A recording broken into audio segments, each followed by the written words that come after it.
পুলিশের ভয়ে নীলাভ এবার আসল অপরাধী রনিতের নামটাই বলে দিল থানায়। হ্যাঁ বন্ধুরা, এমনটা হতে চলেছে আজকের পর্বে। বিস্তারিত জানতে ভিডিওটিতে লাইক দিয়ে চ্যানেলটিকে সাবস্ক্রাইব করে পুরো ভিডিওটি তোমরা দেখতে থাকো। গল্পের শুরুতে আমরা দেখতে পারবো ঝাঁপি রনিতকে হুমকি দিতে থাকে আর বলতে লাগলো, আজ এতদিন পর্যন্ত তো সরকার বাড়ির একটার পর একটা ক্ষতি করার চেষ্টা করছো তুমি, আর এখন তুমি বড় বড় কথা বলছো। তখন তুমি কোথা ছিলে? আর যাকে এখন বোন বোন বলছো সেই বোনটাকে তো তুমি সহ্য করতে পারতে না, সেই বোনটার এমন ক্ষতি করেছিলে, এখন কেন এভাবে ভুন ভুন বলে দরদ উতলে পড়ছি। এদিকে ইনকা তখন বলতে লাগলো, এই ঝাঁপিটা না প্রত্যেকটা কাজে ঝামেলা সৃষ্টি করা ছাড়া ওর কোনো কাজ নেই।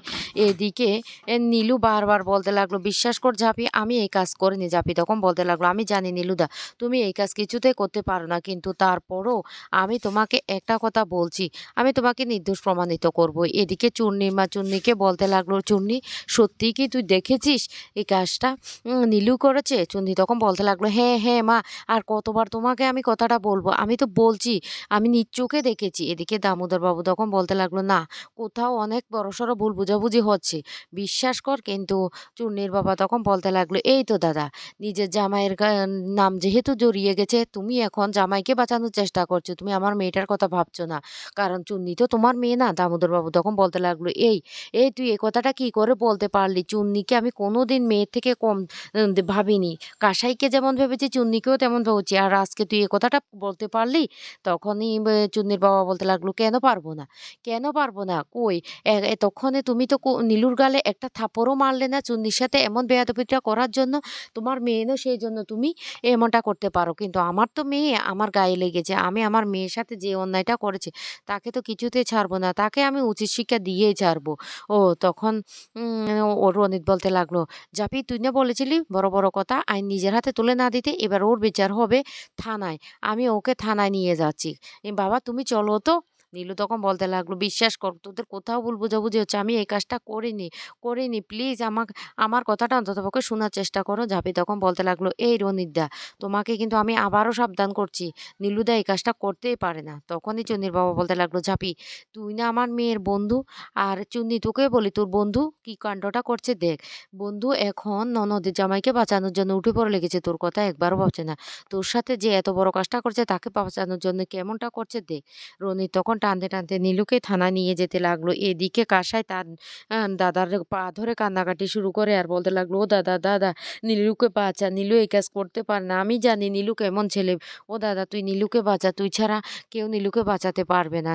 তখনই কাছে এসে ঝাঁপি বলতে লাগলো, চূর্ণি চুনি কাকুকে একমাত্র আটকাতে তুই পারিস, তুই নীলুদার সম্মান বাঁচাতে পারিস। এই কথা বলার সাথে সাথে চুন্নি তখন ঝাঁপের হাতটা সরিয়ে দিয়ে বলতে লাগলো, না, আমি পারবো না বাঁচাতে। এদিকে দামোদর সরকার তখন বলতে লাগলো, আমি কি করব, কি করব, এত বড় ভুল বুঝাবুঝি আমি কিভাবে মেটাবো? দীপ তখন বলতে লাগলো, ঝাঁপি ঝাঁপি আমাদের এখানে দাঁড়িয়ে থাকলে চলবে না। অন্যদিকে কাসাইও খুব কান্নাকাটি করতে থাকে তার স্বামীর জন্য। বিতি তখন বলতে লাগলো, আমার ভাই এই কাজ করতে পারে না। তখন ঋষভ ঝাঁপির কাছে গিয়ে বলতে লাগলো, ঝাঁপি উম আমার মনে হচ্ছে এটা কেউ ইচ্ছে করে প্ল্যান করে এই বড়সড় চক্রান্তটা করেছে। তাই যা করা তোকে ঠান্ডা মাথায় করতে হবে। নীলুদাকে একমাত্র তুই বাঁচাতে পারিস, তুই ছাড়া কেউ বাঁচাতে পারবি না। আমি এখন যাচ্ছি ব্যাংকে, তোর যদি কোনো দরকার পড়ে তুই আমাকে ফোন করিস, আমি সাথে সাথে চলে আসবো। এই বলে যখন ঋষভ সেখান থেকে চলে যায়, তখন ঝাঁপি আবারও চুন্নিকে বোঝানোর চেষ্টা করে, কিন্তু চুন্নি ঝাঁপির কোনো কথাই শুনে না। এদিকে কাসাই কান্নাকাটি করতে থাকে। ঝাঁপি তখন বলতে লাগলো, আমাদের এখানে অপেক্ষা করে আর লাভ নেই, আমাদেরকে থানায় যেতে হবে, আমাদেরকে বাঁচাতে হবে নীলুদাকে। নীলুদাকে এইভাবে ওরা নিয়ে যেতে পারে না, এভাবে নিয়ে যেতে পারে না। দীপ চলো আমরা থানায় যাবো। ঋষভ তখনই দীপ বলতে লাগলো, একদম ঠিক কথা বলেছো কাসাই, আমাদেরকে থানায় যেতে হবে। নীলুদার এমন অবস্থা আমরা কিছুতে মেনে নেব না, নীলুদা এই কাজটা করতেই পারে না, এর পিছনে বড়সড় চক্রান্ত আছে। তখন ঋষভও বলতে লাগলো, আমারও ঠিক এটাই মনে হচ্ছে, অনেক বড়সড় চক্রান্ত করে কিন্তু এই কাজটা কেউ করেছে। জাভি তখন বলতে লাগলো, ঠিক আছে আমরা তাহলে থানায় যাচ্ছি, চল তোলা তুই আমার সাথে। এইদিকে ইনকা তখন বলতে লাগলো, যা যা যাবি, কিচ্ছু করতে পারবি না, এবার না কিছুতেই নীলুকে বাঁচাতে পারবি না, এবার সরকার বাড়ির ফাটল কিভাবে ধরিয়েছে দেখ। অন্যদিকে দেখা যায় চুন্নির বাবা নীলুকে নিয়ে থানায় আসলে উজ্জয়িনী ম্যাম তখন চমকে যায় আর বলতে লাগলো, কি ব্যাপার, ওনাকে এইভাবে আপনারা টানতে টানতে নিয়ে এসেছেন? তখনই চুন্নির বাবা বলতে লাগলো, ও আমার মেয়েকে মলেস্ট করার চেষ্টা করেছে, ওকে গ্রেপ্তার করুন। উজ্জয়িনী ম্যাম তখন বলতে লাগলো, আপনাদের কোথাও ভুল হচ্ছে, আমি আমি ওনাকে যতটুকু চিনি উনি তো এই কাজ করতে পারেন না। তখন ঝাঁপি সেখানে এসে হাজির হয়। ঝাঁপিও তখন বলতে লাগলো, "ম্যাডাম ভুল হচ্ছে কোথাও। উনি এই কোনোদিন নীলুদা এই কাজ করতে পারে না। অনেক বড়সড় ভুল বোঝাবুঝি হচ্ছে।" জয়নী ম্যাম তখন বলতে লাগলো, "প্লিজ আপনারা শান্ত মাথায় একবার কথাটা বুঝুন। আপনারা বাড়ি যান। বাড়ি গিয়ে আপনারা নিজেদের মধ্যে সমস্যাটা আরেকবার ভেবে দেখুন। আমার তো মনে হচ্ছে এখানে কোনো একটা বড় ভুল বোঝাবুঝির কারণে এমনটা হচ্ছে। দরকার পড়লে আমিও আপনাদের বাড়িতে গিয়ে ভালো করে সমস্তটা তদন্ত করে দেখব। একবার যদি কেস হয়ে যায় তাহলে কিন্তু সমস্যা হয়ে যাবে। বুঝতে পারছেন তো ব্যাপারটা?" তখন ঝাঁপিয়ে তার চুন্নির বাবাকে বলতে লাগলো, "কাকা আমি আপনাকে আবারও অনুরোধ করছি, আপনাদের কোথাও বড়সড় ভুল হচ্ছে। নীলু এই কাজটা করতে পারে না।" কিন্তু কিছুতেই চুন্নির বাবা সেটা মানতে নারাজ। চুন্নির বাবা তখন বলতে লাগলো, "না, আমার মেয়ের এত বড় ক্ষতি হয়েছে, আমি ওর বিরুদ্ধে মামলা করবই।" নীলু তখন বলতে লাগলো, "কাকাবাবু আমি চুন্নিকে সেই ছোটবেলা থেকেই দেখেছি।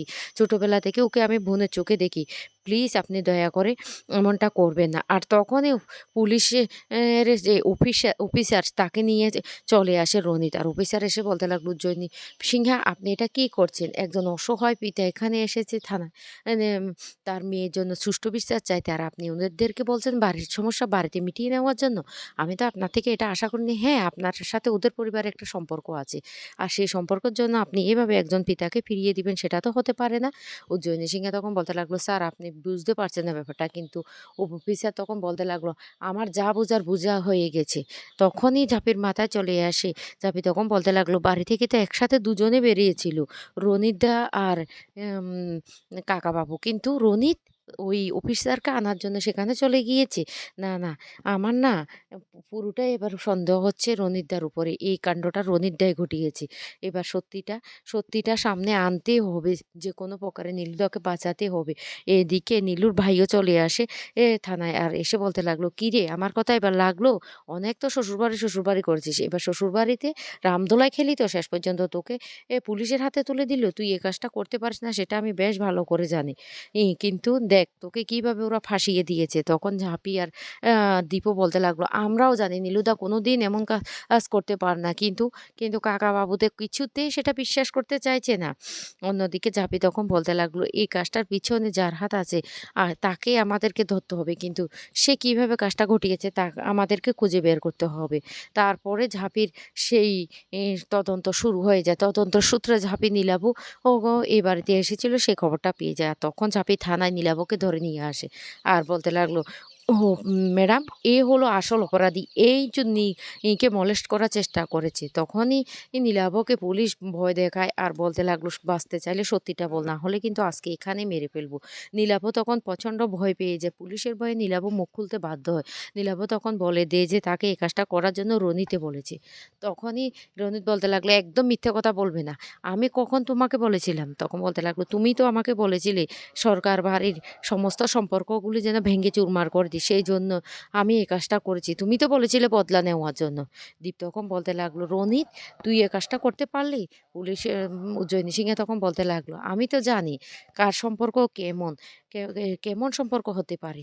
তারপরেই উজ্জয়িনী সিংহে বলতে লাগলো, "আজকে ঝাঁপি তোমার জন্য কিন্তু নীলুদা এত বড় একটা বিপদের হাত থেকে বেঁচে গিয়েছে।" এদিকে চুন্নি তখন বলতে লাগলো, আমার আমার কোথাও ভুল হয়ে গেছে নীলুদা।"